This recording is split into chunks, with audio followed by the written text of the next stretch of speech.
السلام علیکم friends, welcome to my channel. دجال اس وقت کسی جزیرے میں قید ہے۔ وہ چند لوگ جنہوں نے دجال سے ملاقات کی، وہ لوگ اس جزیرے پہ کیسے پہنچے؟ کیا آج بھی کچھ لوگ دجال سے رابطے میں ہیں؟ اور وہ پراسرار جزیرہ کہاں ہے؟ آج گوگل میپ میں یہ جزیرہ دکھائی کیوں نہیں دیتا؟ ہم اس ویڈیو میں ان تمام سوالات کے جوابات جانیں گے۔ دجال وہ فتنہ ہے جس کے بارے میں حضرت آدم علیہ السلام سے لے کر حضرت محمد صلی اللہ علیہ وآلہ وسلم تک تمام انبیاء نے اپنی امتوں کو آگاہ کیا، اور یہ قیامت تک کا سب سے بدترین فتنہ قرار دیا گیا ہے۔ دجال شیطانی قوتوں کا حامل ہوگا اور دنیاوی طاقتوں سے مالا مال ہوگا، اور ان کے ذریعے دنیا میں تباہی مسلط کر دے گا۔ دجال اس وقت کہاں اور کس حالت میں ہے، اس کے متعلق ایک عجیب و غریب روایت احادیث کی کتابوں میں ذکر ہوا ہے۔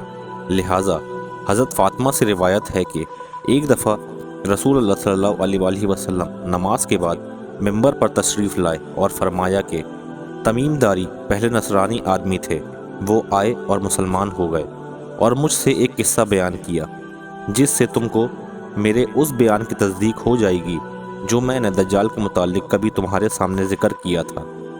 تمیم داری نے بتایا کہ وہ ایک بڑی کشتی پر سوار ہوئے جس پر سمندر میں سفر کیا جاتا ہے، اور ان کے ساتھ قبیلہ لخم اور جذام کے 30 آدمی اور تھے۔ سمندر کا طوفان ایک ماہ تک ان کا تماشا بناتا رہا۔ آخرکار سفر کے دوران مغرب کی جانب ایک جزیرے پر ان کی نظر پڑی، جسے دیکھ کر وہ بہت خوش ہوئے اور چھوٹی کشتیوں میں بیٹھ کر اس جزیرے پر اتر گئے۔ جب وہ اس جزیرے پہ گئے تو انہیں جانور کی شکل کی ایک چیز نظر آئی جس کے سارے جسم پر بال ہی بال تھے۔ ان لوگوں نے اس سے پوچھا، تم کون ہو؟ جس پر اس نے کہا، میں دجال کا جساسہ یعنی جاسوس ہوں۔ اس گرجے میں چلو، وہاں ایک شخص ہے جس کو تمہارا بہت انتظار ہے۔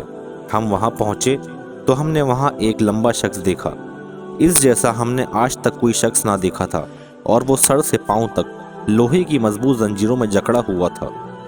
ہم نے اس سے پوچھا، تم کون ہو؟ وہ بولا، تم کو میرا پتہ لگ ہی گیا، اب تم بتاؤ تم کون ہو؟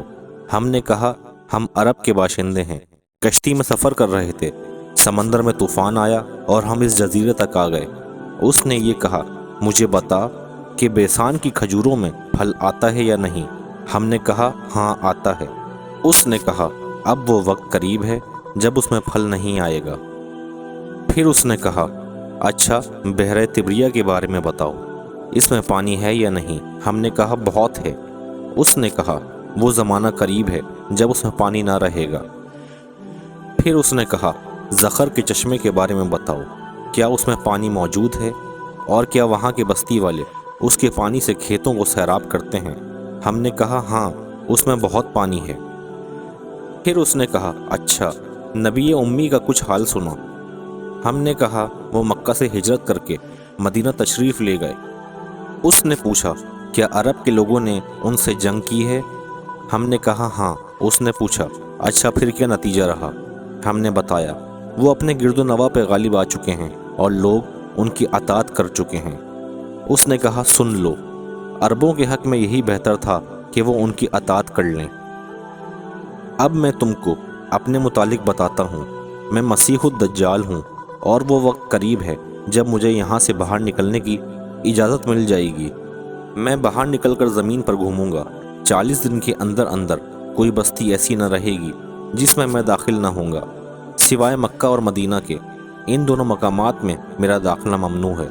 حضرت محمد صلی اللہ علیہ وآلہ وسلم نے اپنا عصا ممبر پر مار کر فرمایا، یہ طیبہ ہے، یہ طیبہ ہے۔